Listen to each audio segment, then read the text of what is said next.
but we damage our body way too early, way too soon, right? And most people tend to take better care of their car than their own body or their even family members. And unfortunately, it's because most of them don't necessarily have the knowledge and information. It's never too late. You are listening to Veggie Doctor Radio, and this is episode number 163. Welcome to Veggie Doctor Radio. I am your host, Dr. Yami, board-certified pediatrician, certified lifestyle medicine physician, certified health and wellness coach, author, speaker, mother, wife, and human being. I passionately believe in the power of diet, habits, and mindset in sparking and sustaining well-being and joy in our lives. This podcast combines expert interviews and thoughtful monologues to explore plant-based nutrition, lifestyle medicine, parenting, mindset, and other exciting and fun topics. I hope that these episodes inspire you, uplift you, and equip you with the knowledge and tools to live your best life. Are you ready to get started? Let's do it. Welcome back, veggie lovers, to Veggie Doctor Radio. Thank you so much for being here with me today. I have a fantastic episode for you. It's really, really good. You are going to love Dr. Seungwon. He is just super brilliant, very compassionate, really cares, innovative, on the cutting edge. I hope that you learned so much from this episode. We have a really good time. So let me tell you about Dr. Seungwon. He is a dual fellowship trained physician and orthopedic surgeon. He provides the most comprehensive methods of stem cell therapy and regenerative treatments, as well as lifestyle medicine to prevent and reverse chronic disease. He is an innovator of stem cell technology for over 12 years for orthopedic and spine conditions. Dr. Seungwon developed the 4 pillars of regenerative medicine and customizes the regenerative treatment for all his patients. PRP, bone marrow concentrate, growth factors, amniotic, umbilical cord, plasma concentration, and other innovative technologies are utilized to activate and enhance the regenerative treatment. His passion in medicine is utilizing nutrition and lifestyle methods to prevent and reverse chronic disease and optimize health. His research and treatment methods have helped many patients avoid invasive treatments by reversing them through natural means. We had a fantastic conversation. He has a really interesting story about how he discovered plant-based nutrition, how it's affected his life, how he kind of had a coming home experience, but it had to have a little bit of pain in there, a little wake-up call that was a little bit too close to home. We also really talk about some interesting things, like I really didn't know what regenerative medicine is. We talk about how he uses stem cell therapy in his work. We talk about the 4 pillars of regenerative medicine and also his really cool PAIRS acronym. I learned so much about nitric oxide that I did not know. It's incredible. So definitely you want to listen to this episode if you care about your health and wanting to optimize your health, optimizing your joints and your bones for healing and, for a long, healthy life. So again, veggie lovers, thank you so much for being here. And without further ado, let's listen to this conversation between me and Dr. Seungwon.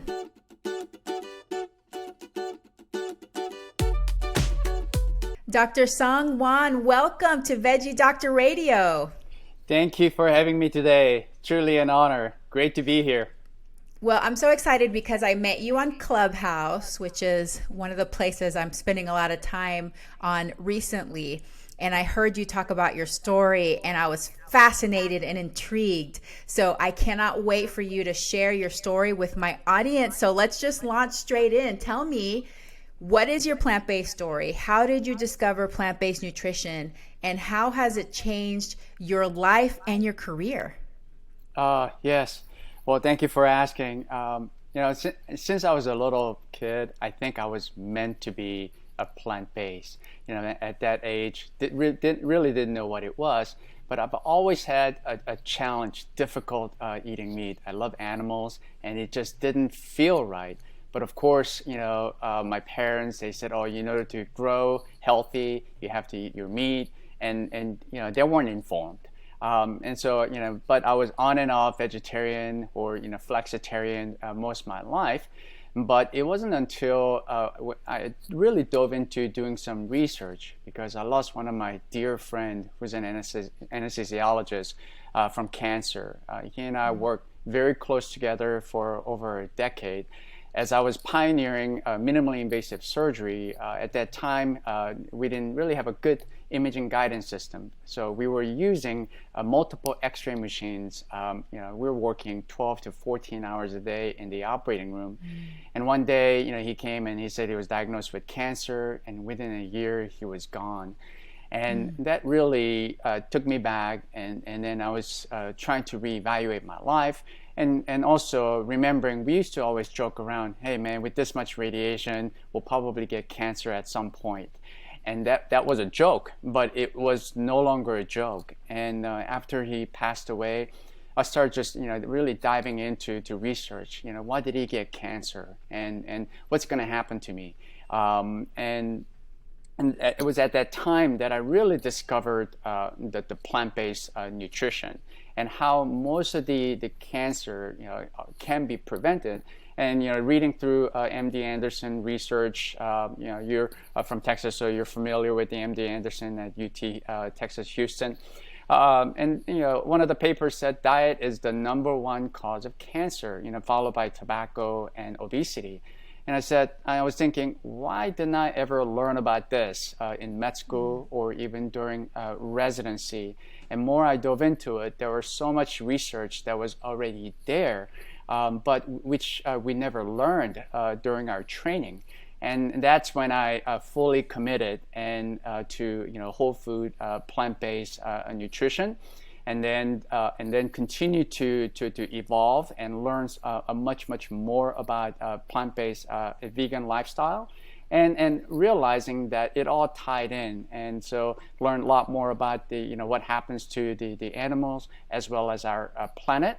And I realized this is something that not only I have to do it for myself, but also share the knowledge with as many people as possible, so that we can spread the knowledge. Because if the doctors didn't know, graduating from medical school, after college and residency, really not knowing about the nutrition and what really happens to our environment and the animals, I made a commitment to spread the knowledge to as many people. If they're willing to hear, I was willing to talk about it. Wow.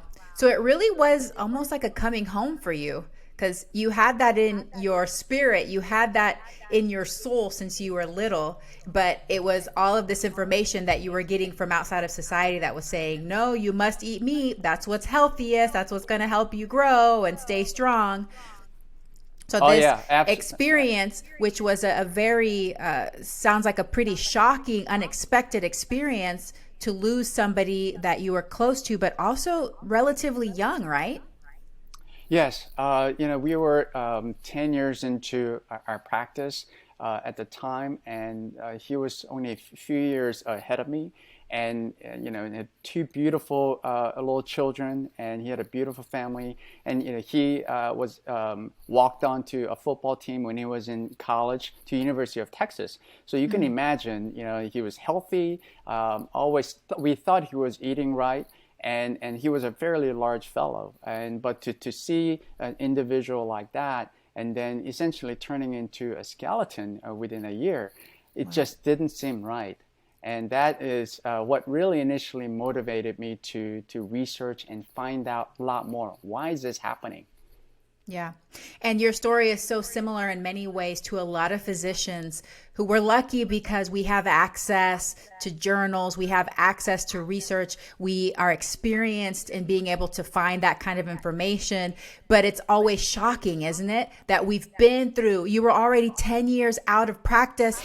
Why hadn't anybody told me this? Why hadn't I encountered this before? Did you go through that time period where you're just like, why didn't we learn this? Oh, absolutely. Once I discovered it, in living in Texas, it was a lonely world. Because I tried to discuss this with other physicians, and they were like looking at me really strange. And then the first thing was, "Are you becoming a vegan activist?" I said, "Well, that's besides the point. This is about plant-based, how to really optimize our health." And I was trying to get attention of the cardiologists to ask them questions which they weren't informed. The gastroenterologists or any physicians at the hospital or at the lounge. Was trying to learn more from them, but I realized most of them were not informed.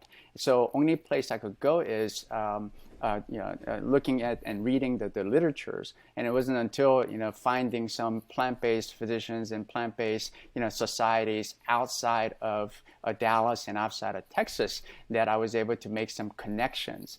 And that's why I'm so excited about even Clubhouse, where I met you.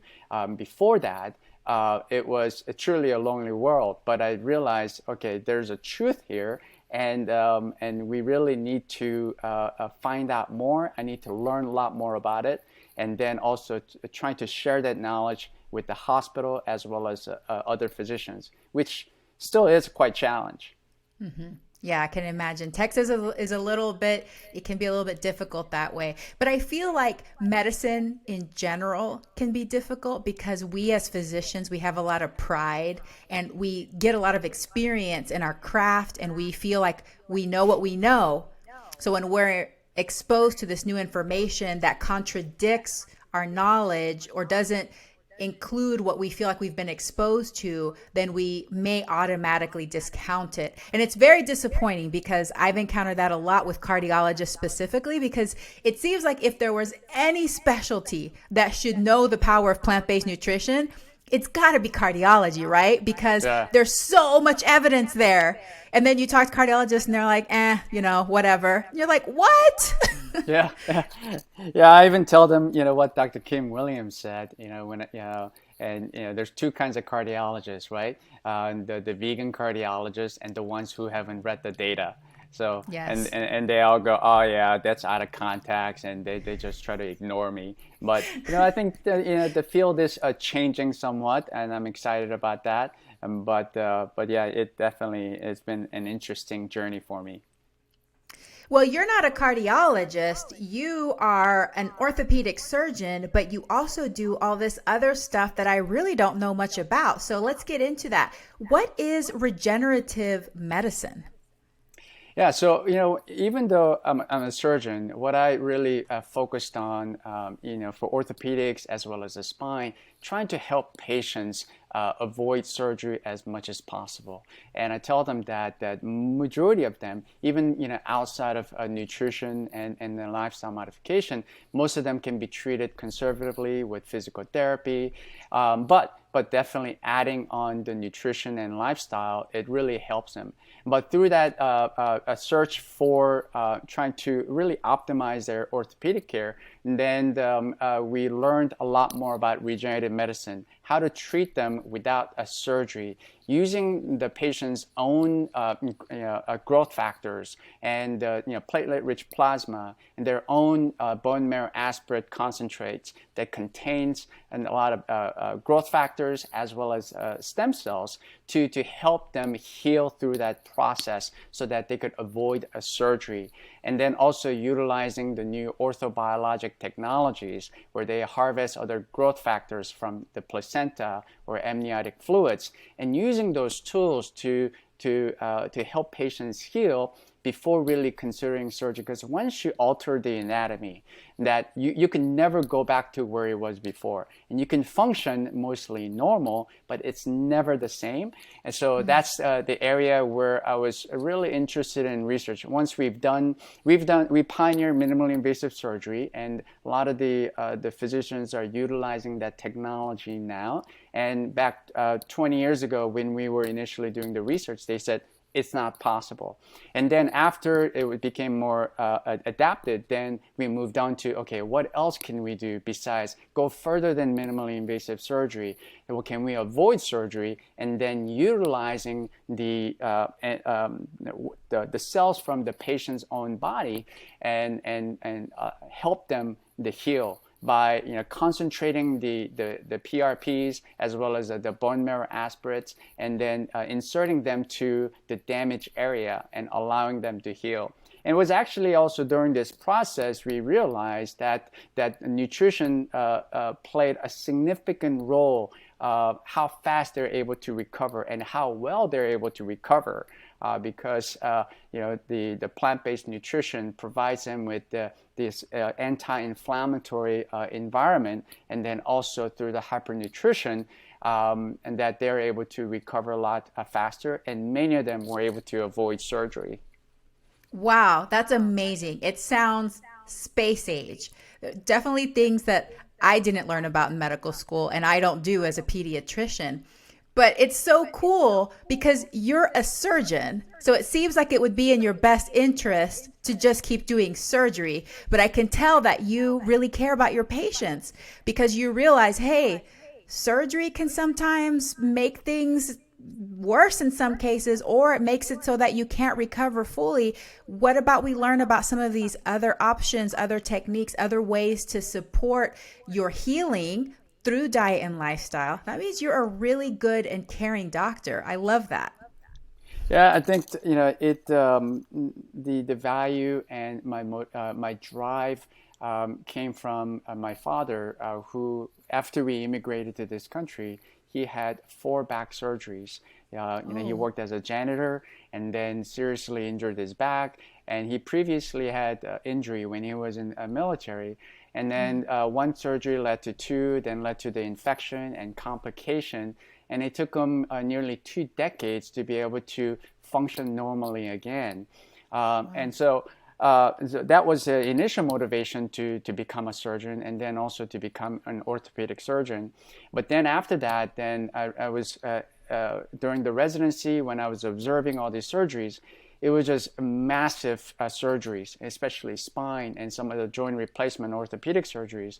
But what if we can make it smaller? What if we are able to do things almost like you read, you see the sci-fi movies, and then they scan something and they get better without surgery. And going through all the literatures, and I've always want to find ways to advance whatever I'm doing. And when I discovered early on regenerative medicine, a lot of people say you can't do it. And then, of course, the technology was very limited, and we didn't have as much understanding.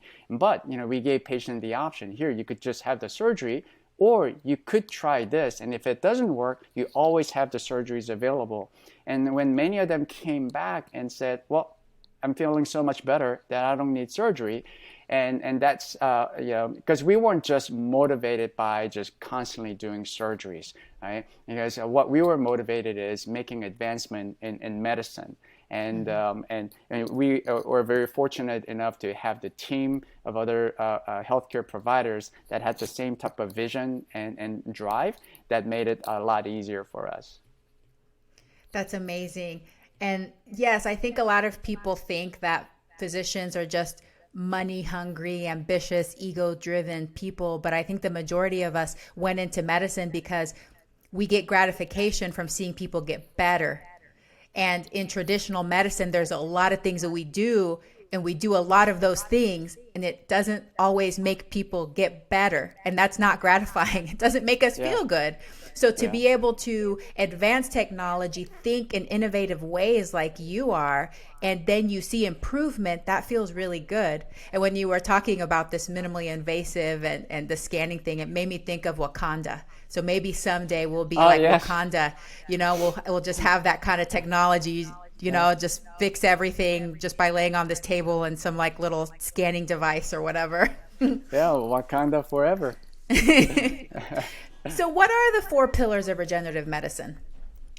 Yes, for as we were trying to also perfect and advance the regenerative medicine, we realized that there are things that we have to do. There's a lot of confusion even within that field because it's relatively new and relatively young.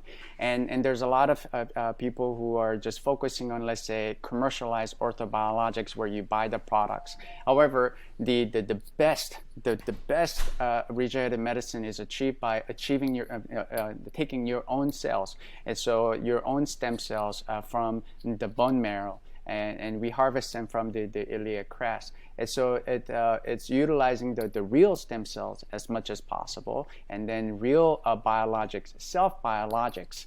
And because there's still a lot of limitations on whether it's an amniotic or commercialized products from somebody else.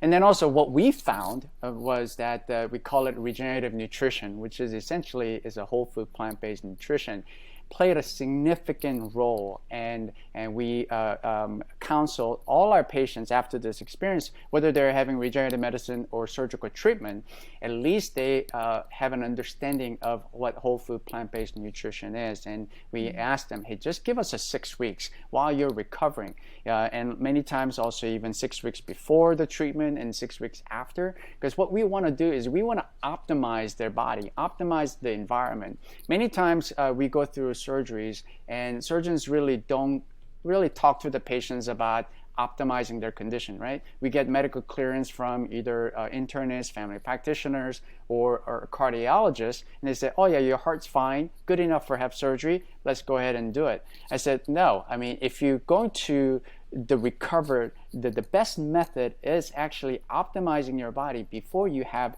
the procedure. And so we do nutrition counseling because it does take time. Many of them do have to go through physical therapy or other means of conservative treatment. And we let them know that, hey, just in case you do have surgery, I strongly advise you to follow our protocol. And we make it, we meet them halfway, because not everyone's going to become, a plant-based vegan instantaneously, but as much as possible. And we tend to counsel them on adding the food that we want them to do first before, elimination, and then also other things that can affect negatively, and doing it, under moderation. And then also many of them, unfortunately, still not able to make that transition, and especially many patients from Texas. So we do help them with some supplements that we have developed so that we can assist them through the process, before pre-surgery and then afterwards as well. And of course, the therapy becomes key, especially for orthopedics. And we also do a lot of photomodulations to really enhance and activate certain molecules, which is nitric oxide. And what's interesting is nitric oxide plays a very, very important role in regenerative medicine, but so does in cardiovascular system as well as diabetic health, right? And a lot of people don't realize that as we get older, we get really depleted of nitric oxide. We lose the ability to produce nitric oxide, because by the time you're 40, you lose about 50%. By the time you're 60, you lose about 85% of your ability to produce nitric oxide. And that's why patients develop hypertension, cardiovascular disease, and it may lead them to pre-diabetes and then type 2 diabetes. But also it can have a significant effect in orthopedic conditions also, because for joints and spine, we need good blood circulation. And if they're going through regenerative medicine treatment, you also need high elevation of nitric oxide, concentration of nitric oxide, in order to mobilize and also even activate some of the stem cells so that they can further differentiate into the type of cell that we want them to differentiate into. So those are some of the principles that we counsel the patient, and unfortunately it's not covered by the insurance, so they're spending a lot of money, and said, hey, let's make it a worthwhile. And then what's been great is after they've gone through the treatment, not only they improve their orthopedic condition, whether they were able to avoid rotator cuff surgeries, they're able to avoid joint replacement, or able to avoid spine surgery, but also they are no longer on hypertensive medications. Many of our patients who are type 2 diabetics are no longer on any medications. And so it's interesting, I went into surgery because I didn't want to practice, like internal medicine and chronic disease. But we end up addressing those issues in our clinic, in orthopedics clinic. But what I realized was we really enjoy that aspect of it. We're treating the whole patient, not just the typical body parts. Yeah, what wonderful side effects that you create. You know, Yeah. like my diabetes is gone, my blood pressure is lower. I mean, all because I went to go see this orthopedic surgeon who's doing things in this innovative way. I had never heard that stat. So you said by age 60, our ability to produce nitric oxide drops by 80%? 85%. Oh And my that's part of gosh. the yeah, that's part of the reason why we age. And by the time you're 40, a lot of people complain they gain weight. They are also complaining of fatigue, brain fogginess. And so that's gives us even more reason to eat a lot of dark green leafy vegetables and eat food that contains a lot of nitrates. But yeah, when I learned this through researching how to optimize the regenerative medicine, and that's where I realized that we get depleted of nitric oxide to that extent. I know there's some cardiologists and lifestyle medicine doctors who discuss nitric oxide. However, it was a surprising fact for me to realize we lose that much at such a young age 40. I'm 50, so I think 40 is really, really young. And and by the time you're 40, you lose about 50%. That's why there's some stats, even like Sanjay Gupta in CNN talked about this. He said the one study that he cited was even you eat the same amount, exercise the same amount, every year people gain 1 to 2 pounds per year. So in a decade, that could be 10 to 20 pounds. So you have to, this was a while back, but he said you have to eat less and you have to move more. Well, I think if people are able to change their nutrition, eat what they're supposed to, when I became a plant-based, I lost 30 pounds within 6 weeks. And then I eat as much as possible. And some people, we used to joke around saying that I do seafood diet because if I see it, I eat it. And because I'm a foodie, I love food. But now I don't count calories. I eat as much as I want. But I have a lot of energy, so much more energy, and I don't gain weight. And so, I lift weight and do resistance exercise to continue to build a muscle mass. But I never have to worry about gaining weight. And back 20 years ago, I was worried about, losing weight. And it was always so difficult losing weight and eating the standard American diet or flexitarian diet. And I even at once followed a paleo diet because a bunch of other, big orthopedic surgeons said, "Oh, you got to eat your, dry chicken and then broccoli, for breakfast, lunch, and dinner, right?" And that is what I call true bro science. But through the regenerative research, that's where we discovered a lot of information about the benefit of the nitric oxide. Wow. No, that literally just blew my mind. I had no clue it was that extensive. I'm about to be 42. So for me, it's very important. And how you linked it to aging too. I want to make sure my skin looks good because I'm hoping to live to 100. That's my plan. But whenever we think about nitric oxide and we think about the standard American diet, which 60% of our calories are coming from ultra processed foods, there's no nitric oxide there. We're not deriving antioxidants or fiber or anything from that. That's the majority of what people are eating in this country. But even if you switch to a whole food plant-based diet as you get older, being mindful about getting those leafy greens, just like Dr. Esselstyn, he's like, he prescribes it like a medicine, like take those leafy greens 6 times per day. You just eat it regardless. You eat those leafy greens. So I'm going to keep that in mind from now on. I have my cabbage. I love my kale and all of that, but being even more mindful of getting that rich source of nitric oxides in my diet to slow down the aging, but also support the healing process, especially when we do sports and athletic pursuits to help that healing. And maybe that's why the beet juice and all of that helps too, because there's evidence on the beet juice, right?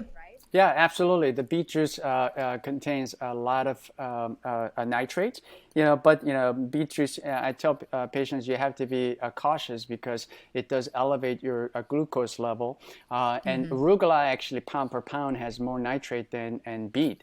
But most people tend to gravitate towards beet. But what we ask Nice our and sweet. patient, yeah, nice and sweet, yeah.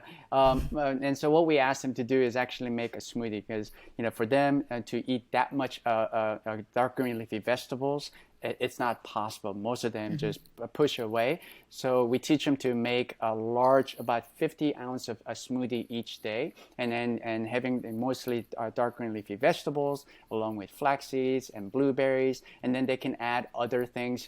Anywhere from we have about 18 different things that they could potentially add, but those are the 3 ingredients that's a must, like the blueberries, flax seeds, as well as mostly dark green leafy vegetables. And 70 to 75% of the container for the blender needs to be green leafy vegetables, and that helps them consume that much. And then we just ask them to sip it all throughout the day, and then that gets them a lot of not nitric oxide production, but also gives them all the micronutrients, polyphenols, and phytochemicals that they need. Also gives them a lot more fiber. And then so we hand them a toilet paper along with the instruction for smoothies, and they're gonna go to the bathroom like they've never done before. Either that or invest in a bidet. Yeah. I love it.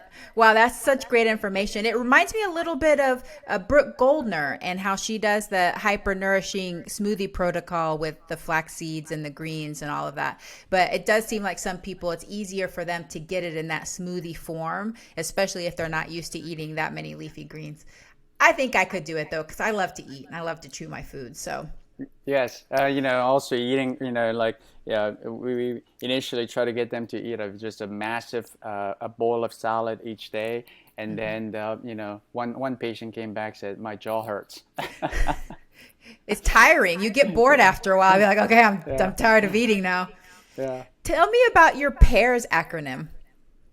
Yeah, so I like as an orthopedic surgeon, I like to put things in acronyms. It just helps me remember things because like you mentioned, you want to live until 100. I do as well, and I think humans were initially designed to live until 120 years old, but we damage our body way too early, way too soon, right? And most people tend to take better care of their car than their own body or their even family members. And unfortunately, it's because most of them don't necessarily have the knowledge and information. And so that's what we're trying to, it's never too late, right? I remember seeing, I used the photograph of Dr. Joel Furman, one of his patients who was 77 years old with the triple vessel disease, and then decided to go whole food plant-based. And age 99, he no longer was on any medication and did not have heart disease. So I tell all my patients, it's never too late. And so, and what I realized is it's not just a nutrition, but it's a lifestyle. And so that's what we're trying to get across people who do want to optimize their health and then and prevent and reverse most of the chronic disease. Because the top 10 causes of death in U.S. and Westernized world, most of them can be prevented and then even be reversed in many occasions. So I came up with the PAIRS lifestyle. So first, P stands for plant-based and eating a lot more plants. And if you can't go full 100% plant-based, then we want them to eat as much of the plants as possible. And then E stands for exercise, and which means moving your body every single day. And it doesn't have to be high intensive exercise program, but at least brisk walking, and the most optimal time is 1.5 hours, but as much as possible, and it doesn't have to be done all at one time. And then A stands for avoiding toxins, such as alcohol or tobacco use. And then also, most people don't realize they have a lot of household chemicals that also tends to have a lot of harmful effect, or even personal care products. So learning to read the ingredients and turn any product over and know what you're putting on your body or even having it around the house.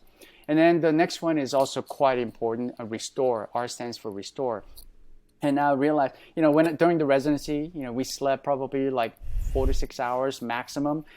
Used to pride and not sleeping, and then always just overworking.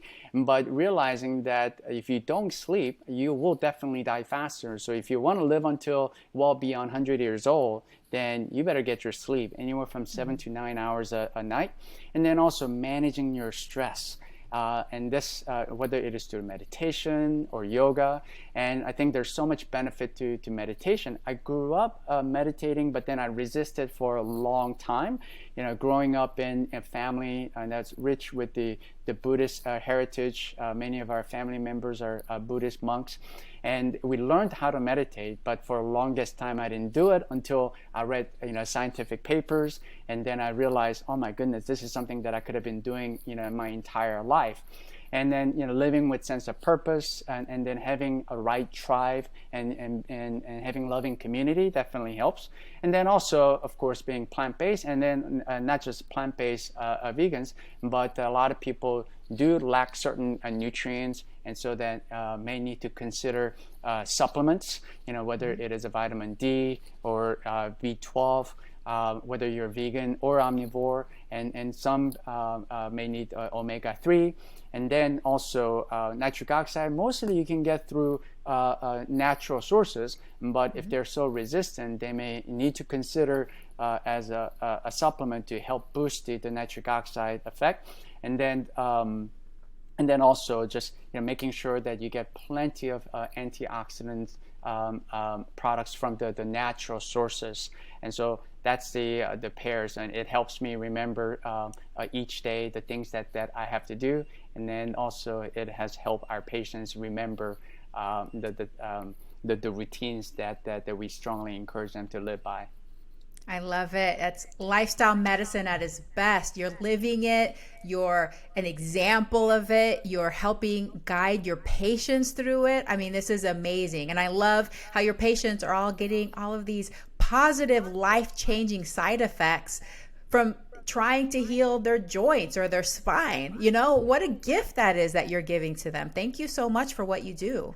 Yeah, well, thank you for what you do, but it's been definitely an amazing experience, because I never really expected to talk about high blood pressure or diabetes or even autoimmune disease with the patients, and coming from the surgical background, we try to avoid it, and then always consult the medicine team, and then consult anytime patients at the hospital, but when patient came, and who, like, I tell you about one patient who was insulin dependent type 2 diabetic for 13 years, and she was on 5 different kinds of medications. And then after she went through our conservative orthopedic care, at the end she came back and said, hey, I want to tell you something. What? And she said, well, I'm no longer on any diabetic medicine. I said, what are you talking about? You were injecting yourself with 2 different forms of insulin and 3 oral medications, and then 2 different statins, and then high blood pressure medicine. And she said, this was after about 3 months.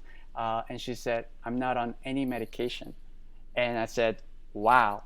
But also how fast it happened, because within 10 days, she basically decreased her medication by 50%. And then she said by week 7, she was no longer on any medicine whatsoever. And we have just countless stories of patients coming back, whether it is that, or I had a patient who had autoimmune disease and multiple sclerosis, who it wasn't even my patient, it was actually patient's husband, and they decided to change their nutrition and lifestyle together, and he was in a wheelchair, but then when he came along with her follow-up visit, he walked in with a cane. And to me, I consider that as a major reversal, right? And he said he thought he was going to be in a wheelchair the rest of his life, and he could feel that he's getting stronger and stronger. And this was about 7 months after we initially talked about changing their nutrition and lifestyle. And I was just floored. And I said, this is something that we need to do to every patient, and then even beyond our clinic. Wow, that's incredible. What a ripple effect. It wasn't even your patient. It's Yeah. a family member of a patient, and that sent a ripple effect through their family. Think of how many other people that they're going to inspire by their story and their example as well. That's amazing. Yeah. Well, one of And the so things that, oh, go ahead. oh, go ahead. Yeah, so with that experience, then soon after that, I was so excited because Dr. Stancic came out with the Code Blue, the Yes. documentary, and then we actually did a showing, and we had literally about 120 people who attended a showing of that movie, and that was very powerful, and the timing was just so perfect. Yes. Oh, I love Dr. Stancic. I've had her on the podcast. She's amazing as well. And I love hearing these stories. So thank you for telling these stories, because there's still a lot of people that have no clue how what we eat can be so incredibly powerful and how quickly the changes can happen. A lot Yes. of people in our society think that this is going to be, and especially I like to talk about the power of food and our habits and behaviors, because we do attribute everything to body weight too. And body weight can take a lot longer to change than can some of these factors inside our blood. Our the metabolism inside our blood can change so quickly. You said 10 days. Within 10 days, that medication was already starting to come down. And that's much faster than what many people believe is possible. So it's very, very powerful. Yeah, and I realized that the solution for health is pretty darn simple. It's difficult to follow because way people are programmed since they were a child, and nobody ever talked to them about it. But it doesn't have to be very complicated. It's just eating the food way it was naturally grown, and then moving our body like our ancestors did before all this new technology came about, and then you can stay healthy. And people like to make things so complicated, and that's what I try to tell patients is that it's not difficult. There's no magic pill here. Yes. And you just got to get to just simplify everything as much as possible. I love it. I love it. One of the things that we experience a lot when we get older is osteoarthritis.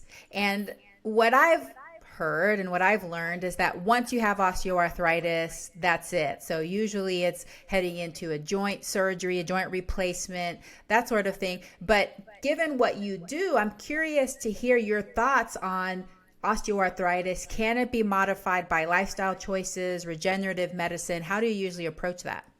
Oh yeah, absolutely. I mean, thank you for asking that question, because it has become such a big issue.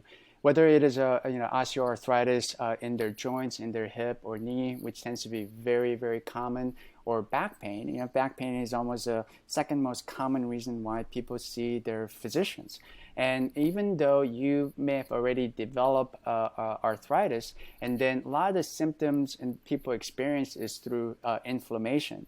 And by changing the nutrition, many of our patients being able to decrease the inflammation without utilizing NSAIDs or any other pain medication.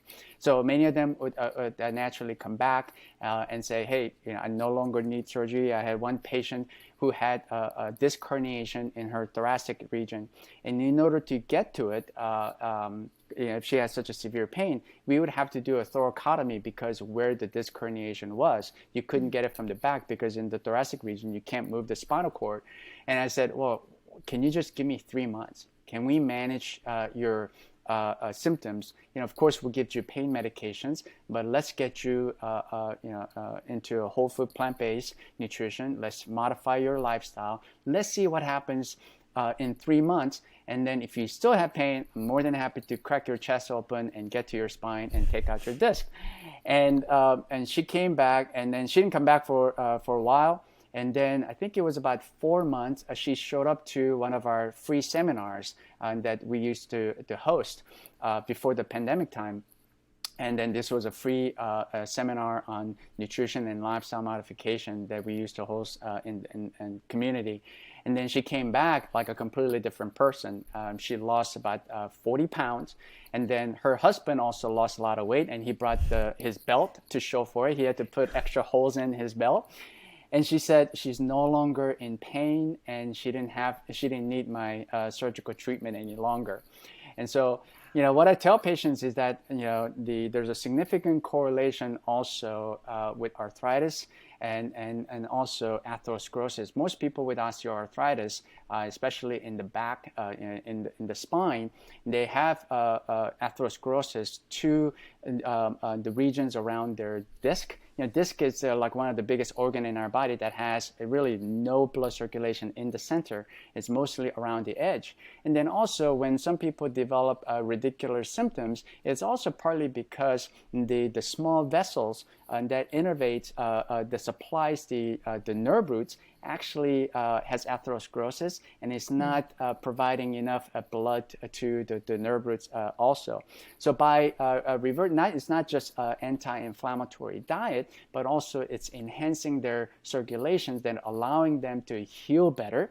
And so many patients are able to at least slow down the process of arthritic changes, because most osteoarthritis is wear and tear, but they also lose the ability to repair. Human body is amazing, right? We're designed naturally to heal ourselves, but you got to provide them with the right ingredients and then also the right environment so that they could heal. And that's essentially what we're doing for them so that they could heal on their own. And we've had many positive effect, and many patients being able to avoid a total joint replacement or even spine surgeries. And to a point, once our office manager said, "You're going to put yourself out of business." I said, "That is the goal."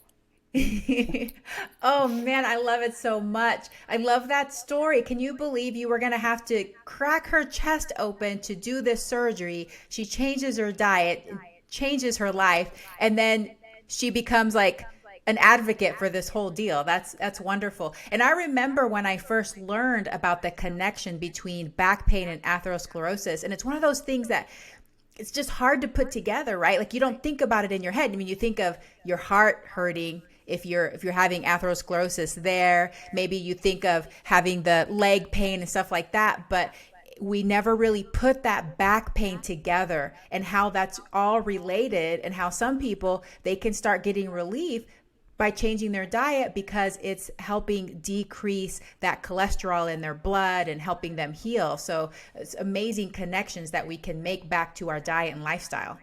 Yes, and that's part of the reason circulation is so important. And that's why even the utilization of tobacco has such a strong link to back pain, right? Because it significantly affects their circulation, especially to small vessels.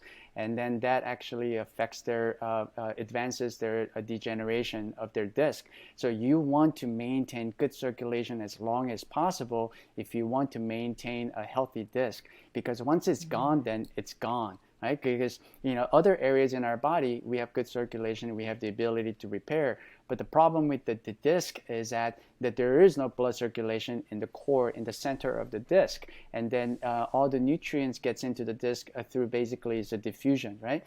And so it's so critical to maintain healthy vessels as long as possible, and they will be able to preserve the healthy disc as long as possible.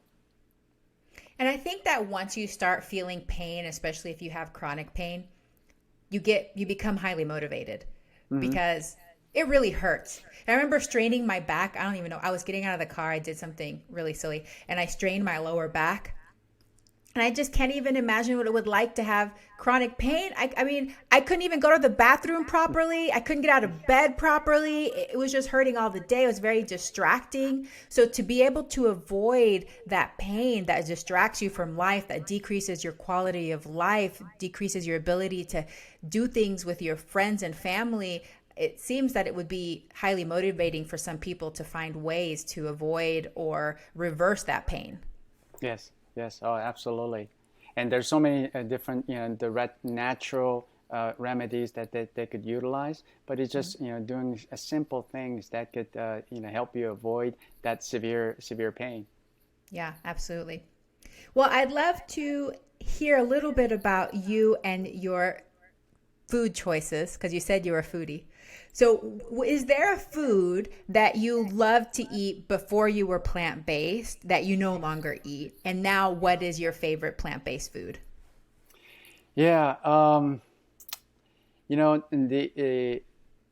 I would say I eat pretty much the same things, because for me, I love the soup. I'm a foodie, but also at the same time, I love hot food. One thing that I really learned to love is actually salad. I love vegetables, but then I didn't like anything that was cold, and everything had to be hot.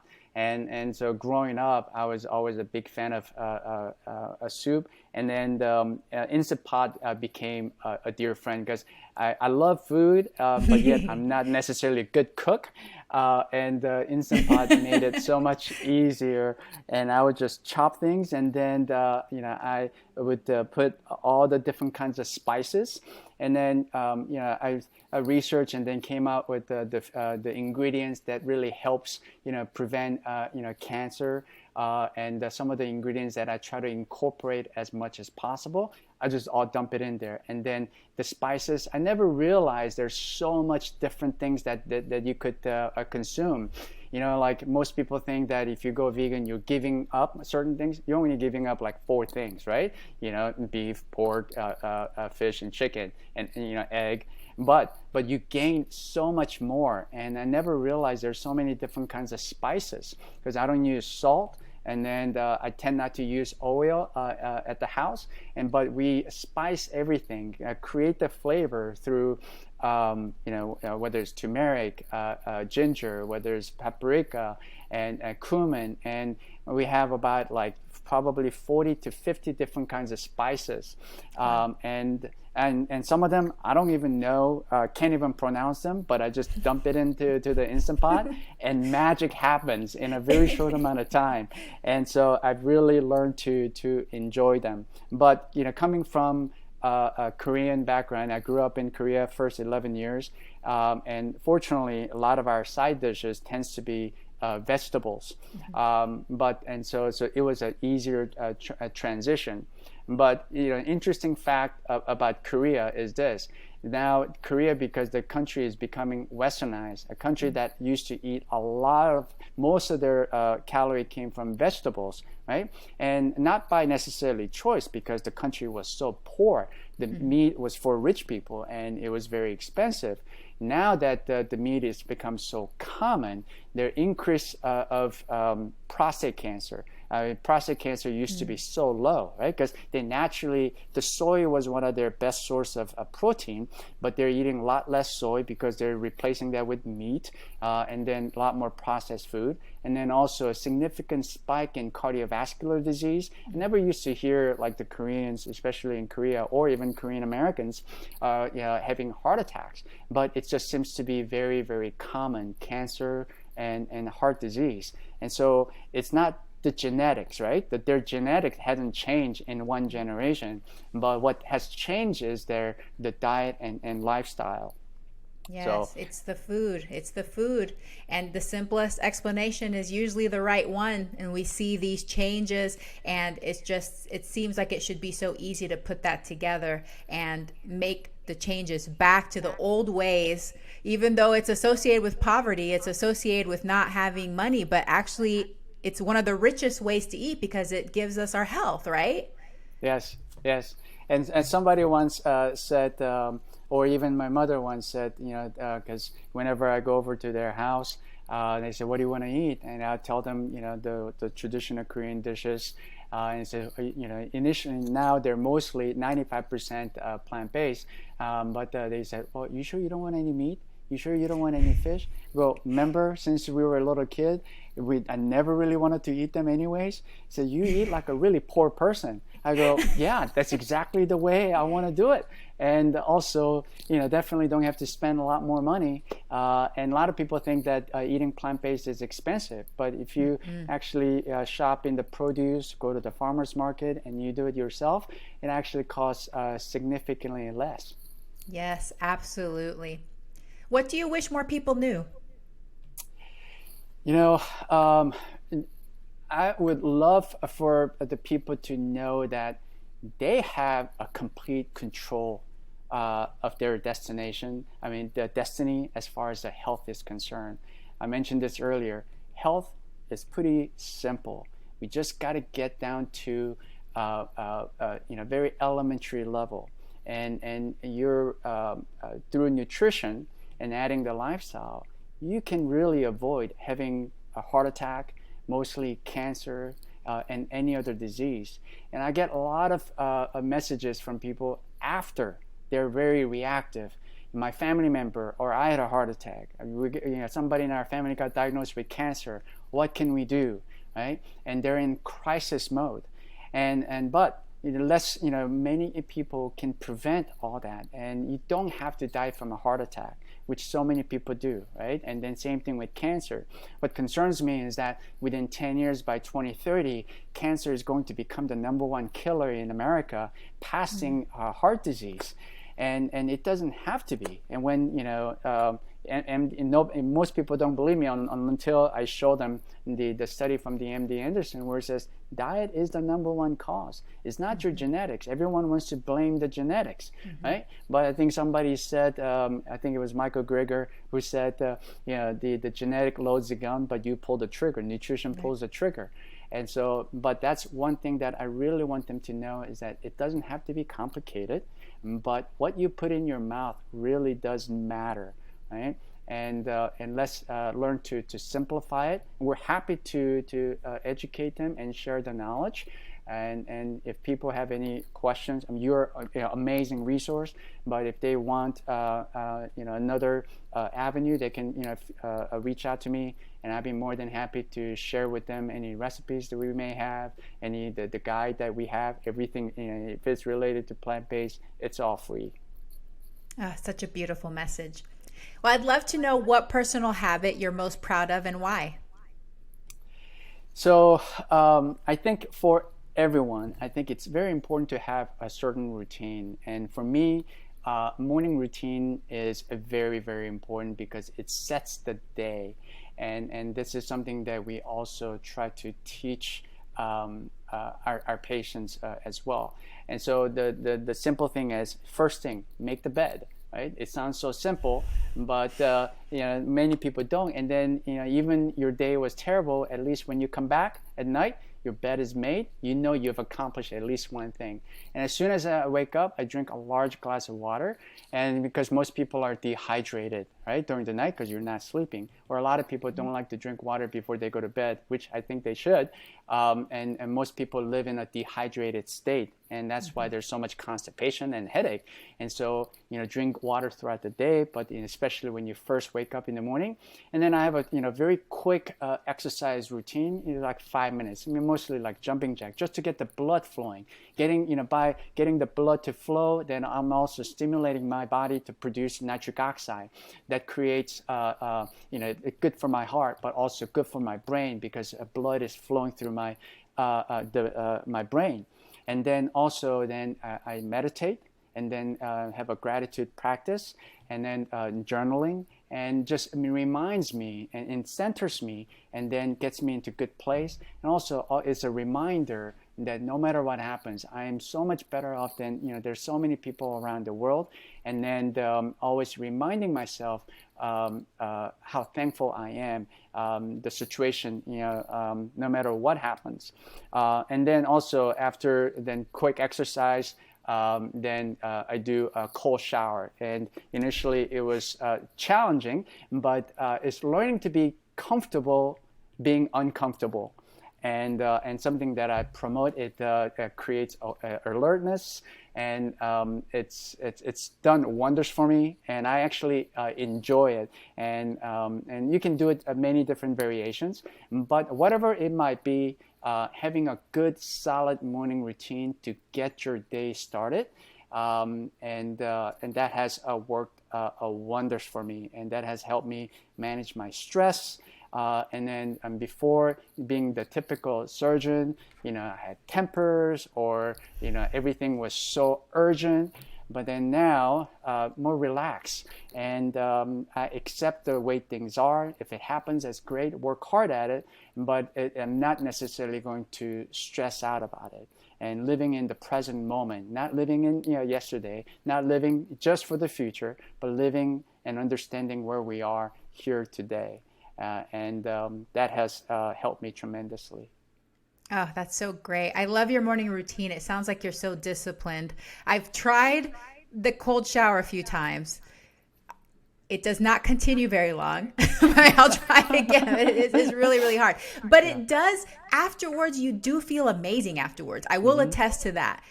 You feel this sense of like complete whole body just calm afterwards. So it does work. You just have to work up the nerve to do it, you know? Yes. And I can't imagine you ever having a temper. So what you're doing must be working, because you do seem like a very calm, kind person. So it must work. We're all going to do Dr. Won's morning routine so that we can all be calm and centered and zen. Try it for 7 days. All right, I'll report back to you. Yeah. Ooh, I got to work up the nerve to do that cold shower. Okay, so where can my listeners connect with you? You mentioned a free guide. Where can they find that, and what products and services do you offer? Yes, so I'm pretty active on my own, the social media. So they can find me on Instagram or Facebook, Twitter, and now also a Clubhouse. And it's the handle is at Dr. Won MD, so DRWON MD. And feel free to direct message me, and whether it's a smoothie guide or nutrition guide, everything is available. I would be happy to. And if you are interested in those things, they can send me an email, which is seungwonmd@gmail.com. Or you can just direct message me through the Instagram and send me your email address. And we're more than happy to send those information out to you. And then also, if you get them, pay it forward, share with anyone and everyone who's interested, and then spread the knowledge so that we can all be healthy together. Oh, that's amazing. I think I'm going to grab your smoothie guide.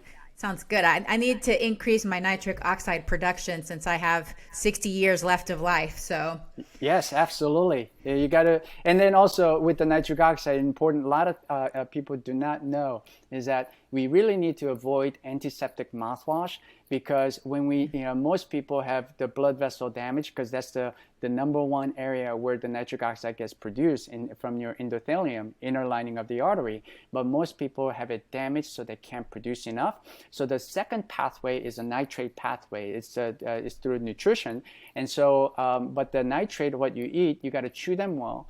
But it interacts with the bacteria, posterior third of your tongue, and then that gets reduced to nitrite. But when you use antiseptic mouthwash, it kills all those good bacteria, and that's why there's a strong correlation of using the antiseptic mouthwash with high blood pressure.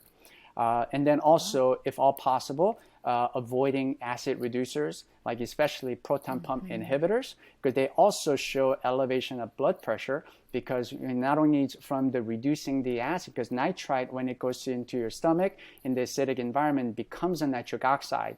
And so, but when you reduce the acid, it has a difficult time turning into nitric oxide. And then also there's some studies that show that there are certain agents like the ADMA that gets elevated with the proton pump inhibitors. That is a direct inhibitor of the nitric oxide synthase, the enzyme that produces the nitric oxide. So we ask patients to avoid it as much as possible. Then they say, well, I have acid reflux or I have indigestion. So if you go plant-based, most patients don't have acid reflux and then don't have indigestion. So that's another reason for them to be eating more plants and going plant-based as well. But those two, over-the-counter medicine and the mouthwash, it's used by so many people. But I want to strongly encourage them to step away from that. Such good information. And something that a lot of people don't know and realize, I never was really big on using those mouthwashes, but definitely I decided not to pursue it after learning how it does affect our microbiome and how that microbiome is so important. We need to protect it, foster it, and make sure that we are feeding the right bugs in our digestive system. Such great information. You're just full of amazing info, so thank you. Well, I would love for you to leave us with one call to action for the week. What is one thing that we can do this week to improve our health and longevity? Yes. Well, as I mentioned, the personal habit, And so what I would love for people, because obviously from this whole podcast, people already know that we want them to eat a lot more plants, right? Mm-hmm. And so, and our ultimate goal is, even the reason you got to eat a lot more plants is because you got to eat a lot of fiber.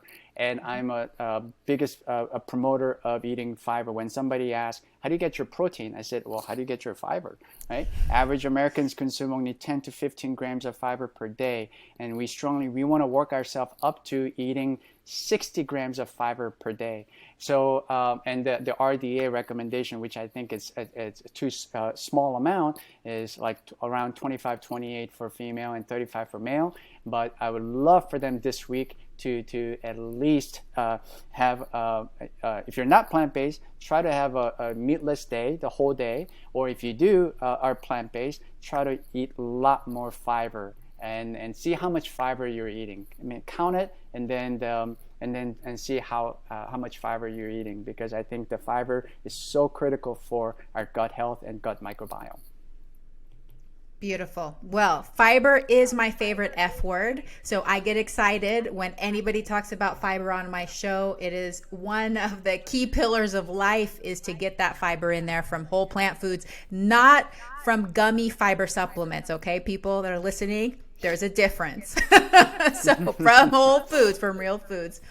Dr. Won, this has been so amazing. I am so glad that you came on Veggie Doctor Radio. I just loved getting to know you. I am so grateful that you're out there helping so many people in person and through the internet. So thank you for what you do, and I hope that you have a very plantastic day.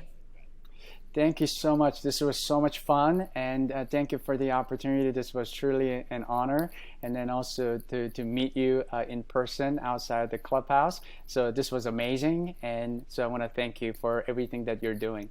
Hey, veggie lover. I hope that you loved today's episode. Will you take a second and do me a huge favor? Please subscribe to my podcast so that you never miss an episode. You're the reason I'm here, and I want to share it all with you. Thank you for listening, and have a plantastic day.